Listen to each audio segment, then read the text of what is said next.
এই দোয়াটা পড়ার দরকার আছে না নাই? সকালবেলা যদি পড়েন 3 বার, সারাদিন তারা আপনার জন্য মাগফিরাতের দোয়া করবে। আর ওই দিন ইন্তেকাল করলে আল্লাহ তাআলা শহীদ হিসেবে আপনাকে কিয়ামতের দিন দাঁড় করাবে। আবার সন্ধ্যাবেলায় যদি পড়েন, সারা রাতের জন্য মাগফিরাতের দোয়া করবে। ওই রাতে মারা গেলে শাহাদাতের মৃত্যু নসিব হয়ে যাবে। সকাল সন্ধ্যার যে জিকির, এই জিকিরের অন্তর্ভুক্ত করে নেবেন এই ওয়াজিফাটা। আউযু বিল্লাহি মিনাশ শাইতানির রাজীম। বিসমিল্লাহির রহমানির রহিম।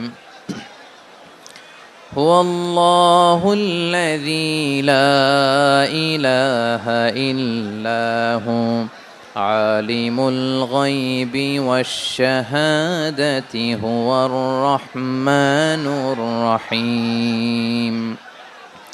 হুয়াল্লাহুল্লাযী লা ইলাহা ইল্লাহু الملك القدوس السلام المؤمن المهيمن العزيز الجبار المتكبر سبحان الله عما يشركون.